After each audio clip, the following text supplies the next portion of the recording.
근본 주일은 사순절 5번째 주일입니다. 사순절은 부활 주일을 기준으로 해서 앞에 있는 주일 6번의 주일을 빼고서는 40일 동안의 기간을 가리켜서 사순절이다 이렇게 일컫습니다. 이 기간 동안 예수님의 십자가의 고난을 깊이 깨닫고 그 고난에 동참하는 거죠. 기간을 40일로 정한 이유는 예수님께서 공생애를 시작하시기 전에 40일 동안 광야에서 금식을 하셨던 그 기간에서 따온 것입니다.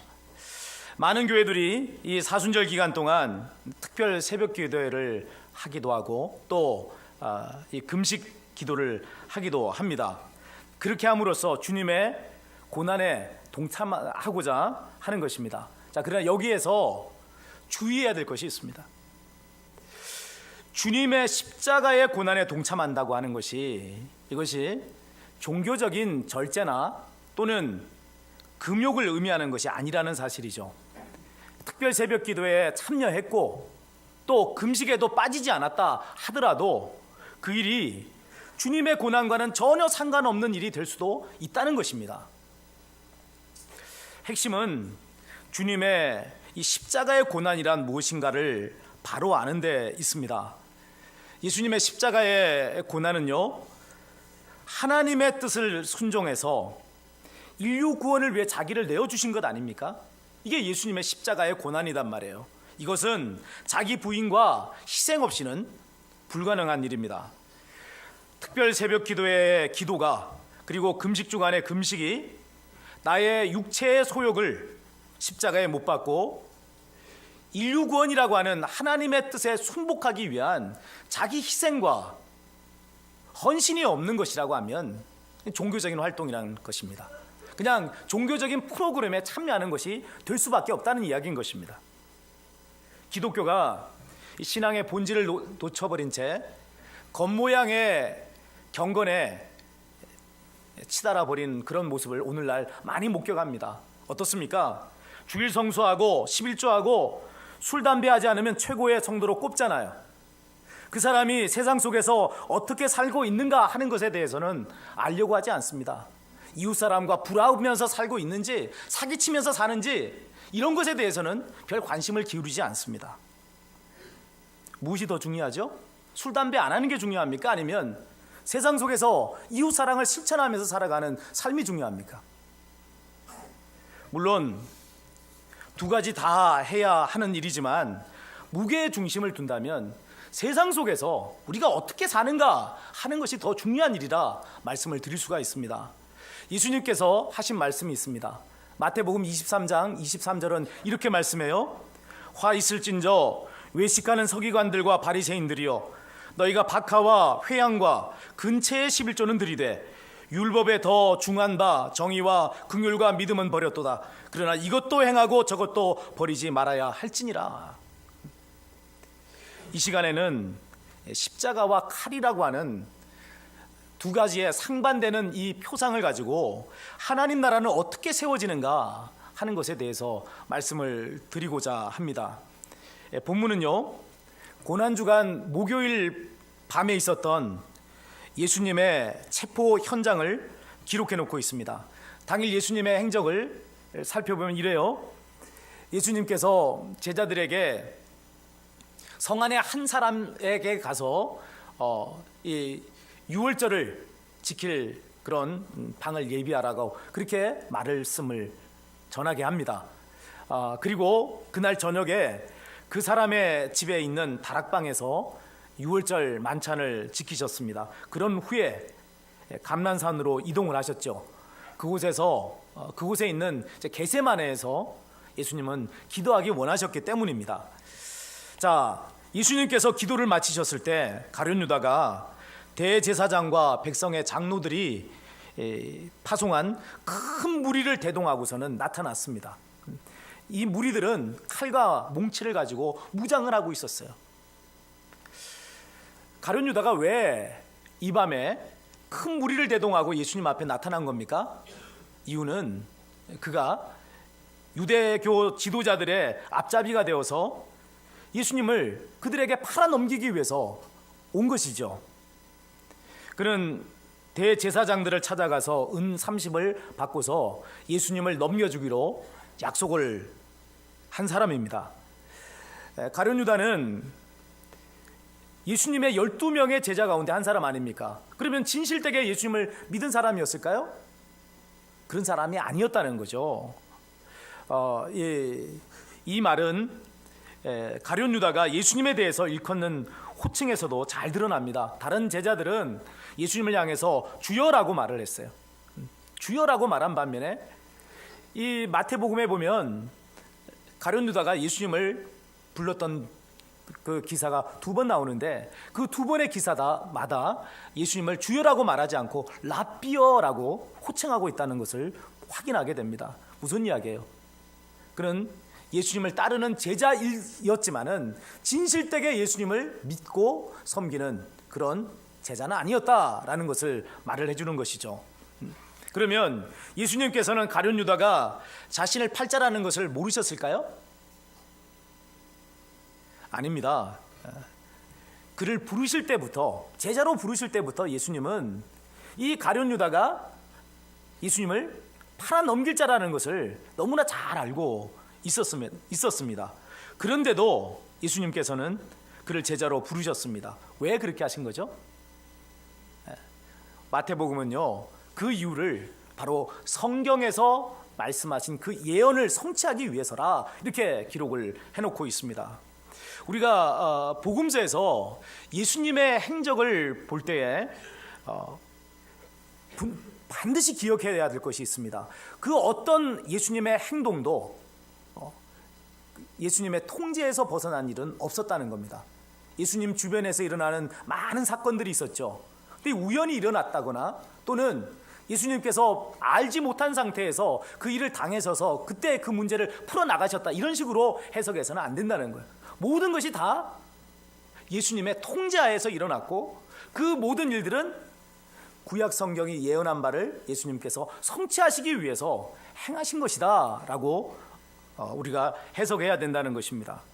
성경 본문을 살펴보면서 이 부분을 좀 더 말씀을 드리겠습니다.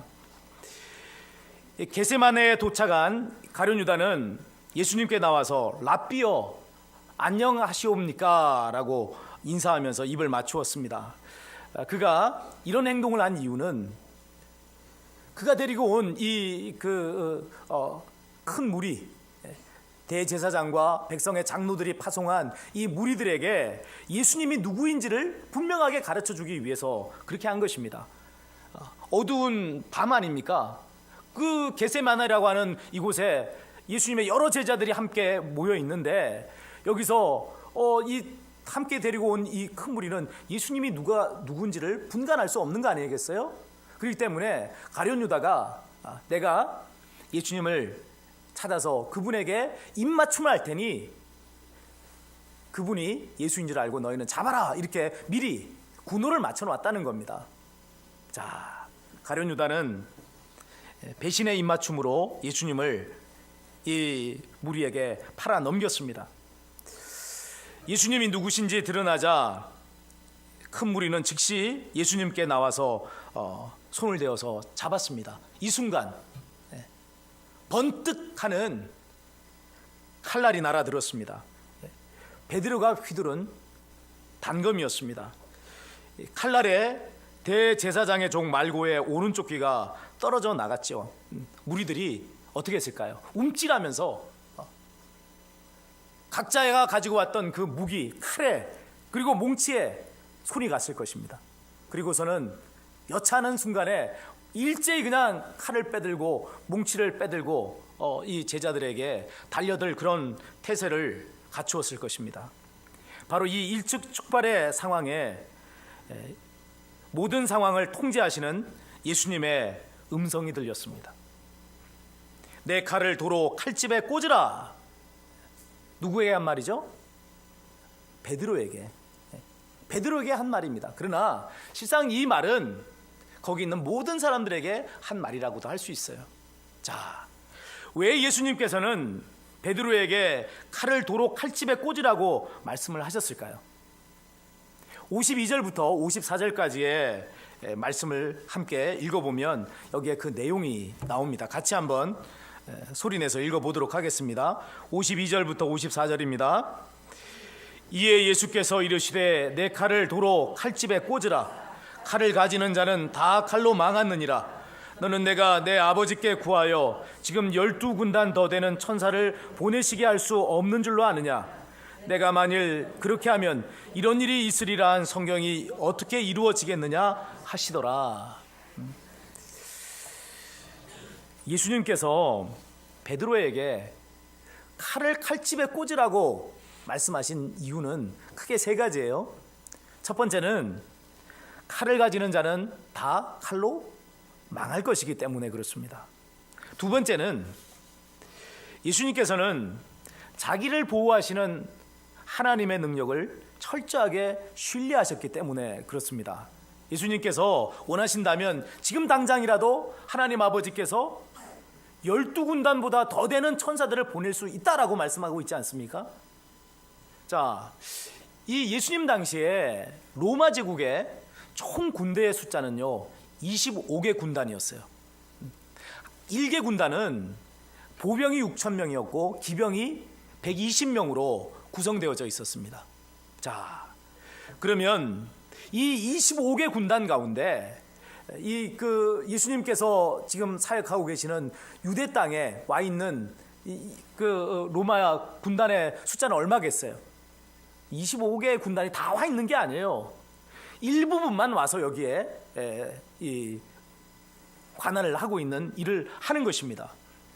자, 수치상으로 볼 때 12군단도 더 되는 천사들이라고 하는 이것은 유대 지역을 관할하고 있는 로마 군대를 완전히 압도하고도 남을 만한 그런 숫자를 말을 하는 것 아니겠습니까? 더구나 천사 하나하나에 가지고 있는 능력이 얼마나 막강합니까? 아수르의 18만 5천의 대군을 하나님께서 말씀하시네 천사가 한 바퀴 도니까 하룻밤새에 18만 5천을 일시에 다 죽여버리는 역사가 일어났습니다. 이게 천사 가지고 있는 능력이에요. 그런데 오늘 예수님은 12개의 군단이라 이렇게 표현하고 있습니다.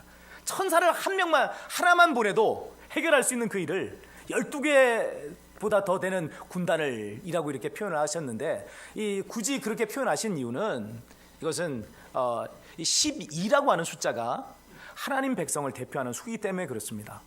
그래서 하늘에 있는 하늘 군대를 표현할 때 12개의 군단도 더 되는 하나님의 군대, 그리고 이 땅에는 이스라엘 12지파가 있지 않습니까?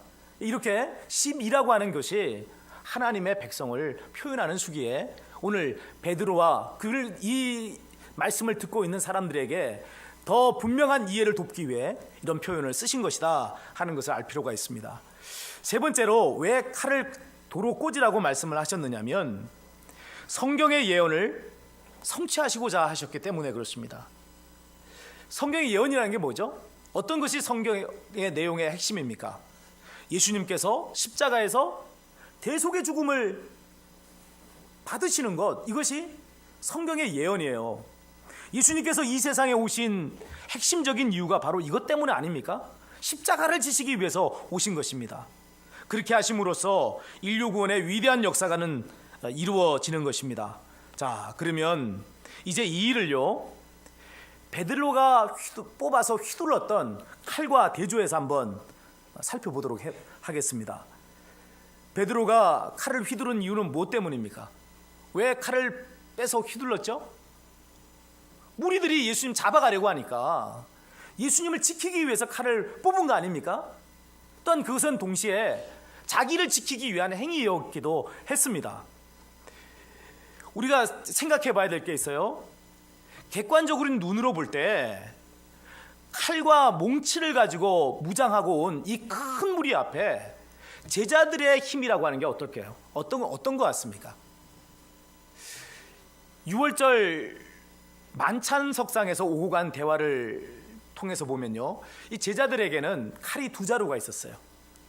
그 중에 한 자루는 누구에게 있는 거죠? 지금 베드로가 가지고 있는 것이고, 또 한 자루는 누구인가가 제자 중에 하나, 밝혀지진 않았지만 한 제자에게 칼이 있는 것입니다. 그러면 지금 제자들은 딸랑 칼 두 자루를 가지고 칼과 몽치를 가지고 무장하고 온 큰 무리, 이 큰 무리와 대항하겠다고 하는 거예요. 이게 현실적으로 가능한 일이겠습니까? 그건 뭐 객관적인 눈으로 보면 이건 말이 안 되는 거죠. 칼을 뽑을 수 없는 상황인 겁니다. 자, 그럼에도 불구하고 베드로가 칼을 휘두른 것은 내심 기대하고 있었던 것이 있었기 때문에 그렇습니다. 그게 뭐죠? 뭘 기대했을까요?